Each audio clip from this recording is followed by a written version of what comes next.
Have you ever wondered how durable the factory fender flares on the Ford Bronco could be? Well, in today's video, we're going to run them through some durability tests and see exactly how durable they can be. Today we will be using the factory fender flares that came on our base model Bronco, which are a lot smaller than the current ones that are on it. We currently have the Sasquatch extra large fender flares on there, but these are made out of the same material, so they should have the same durability. If you're looking to ditch to your smaller fender flares and to get some bigger ones, don't be afraid to check out our website. So for our first test, we're going to take the Bronco out to the wooded section out back here and see how the fender flares do against some trees and rocks. When off-roading, you can really find yourself in some tight spots, so this would be a good durability test for the fender flares.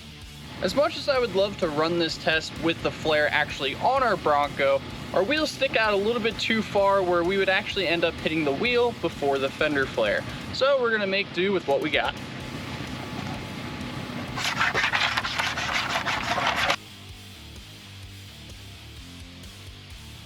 As you can see, not too much damage. I mean, we got some scratching here. Looks like the plastic where the clips is back here is starting to bow out and break a little bit, but so far, not so bad.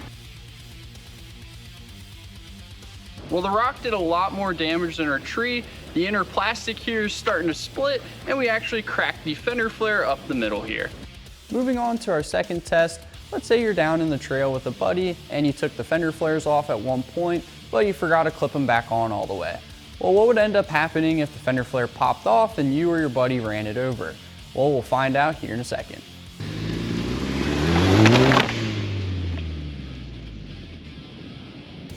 Well, the Bronco fender flares definitely don't like to be ran over. I actually ended up splitting them into two, but let's see what they do in our next test.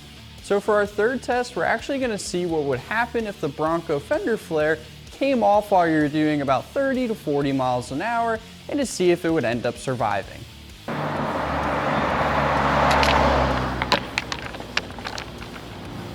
Well, it looks like throwing it out the window won't really do much either. We got a couple new scratches here, but it seemed like our test that really ended up destroying it was running it over.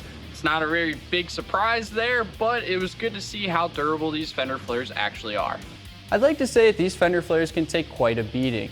Now, we ran it through multiple tests today, and they're not the most practical ones in the world, but it still gave us an idea to see how durable these fender flares really were. It's time to drop a gear and disappear. Don't forget to like, comment, and subscribe, and as always, check out the link in the description for all your Bronco part needs.